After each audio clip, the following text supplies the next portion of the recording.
this is Stephanie from the Scott County Public Library. Thank you for joining us for the second installment of our fall gardening series. Today is wild about pumpkins and winter squash.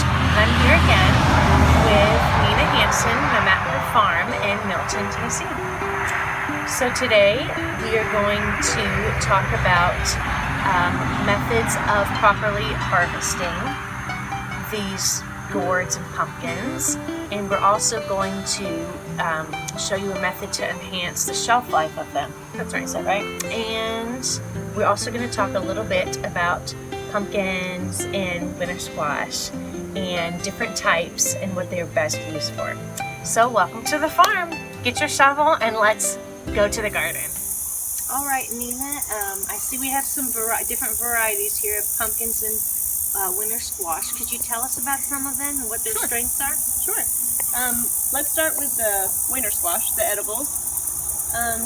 On our farm, we really tend to favor smaller varieties.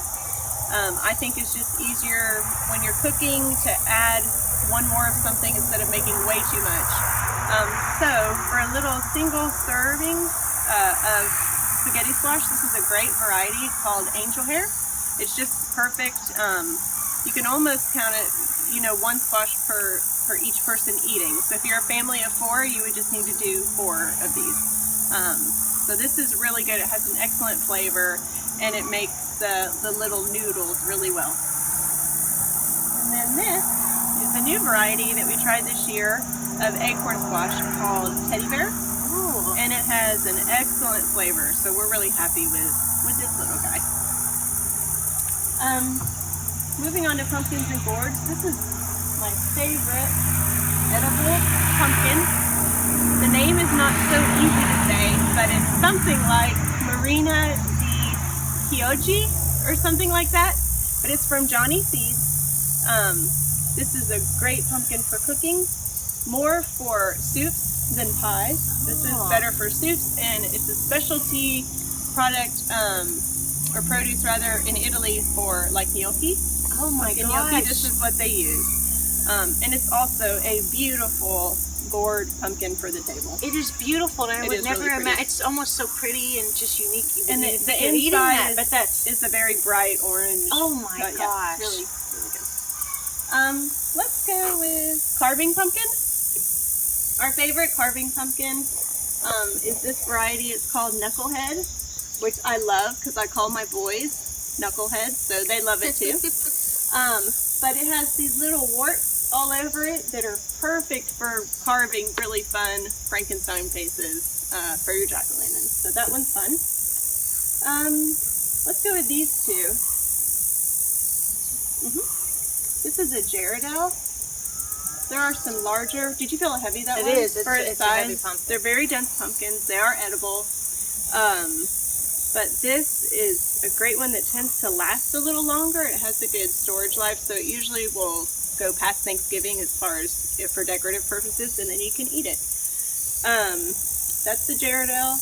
And this little guy, the vine that it grows on produces 5 or 6 of those little pumpkins, which is really good for a pumpkin. You usually only get 1 or 2 fruits per vine. So that's a great producer. If you don't have a ton of room at home, but you want several pumpkins, that's a really good one. What's this one? That one's called Speckled Hound. Oh, Speckled Hound. The names are so fun. They are fun. And how about this little cutie? That is the go-to pie pumpkin called New England Pie. Oh, It's been around for a really long time, and it's just a good producer, and we grow that every year. That's so fun. Thank you so much. They're our favorite. Yay! All right, so here we're going to do a washing method for just the decorative gourds, right? That's right. These are the ones you don't eat, but this will increase the shelf life for the gourds you use as lovely fall decorations. That's right. Since these grow outside on the ground, they're going to have a lot of mildew, fungus, bacteria on there, and they actually tend to rot really quickly. So if you harvest them from the home garden, this is a very easy, fast way to rinse them to get that bacteria to stop growing and then you'll get a long, pretty life out of your gourds. So I have just a bleach solution in here, just water with a little bleach. I'm sure there is a ratio you're supposed to use, but I just suggest going like bloop, like that, and that's plenty. And you just dunk them. And sometimes, like, they'll have a little extra dirt on there. You just use your finger. You can wear gloves if you'd like to wear gloves to do this, if you feel like the bleach solution's pretty strong or harsh for your hands. And they still won't look perfect. Veggies aren't perfect, but they turn out quite lovely. And you do want to store them. I have just our harvest crates here, but you do definitely want to store them in a container where they can breathe. You don't want to put them in a plastic bag or anything like that, or have them in a plastic bowl or something. And that's it. And I will just take each one, do the same thing with each, until we get done with washing all of these. With all these lovelies. To harvest any pumpkin, winter squash, or gourd, you're going to follow the stem to the elbow and find the little curlicues. They need to be brown. That means it's ready.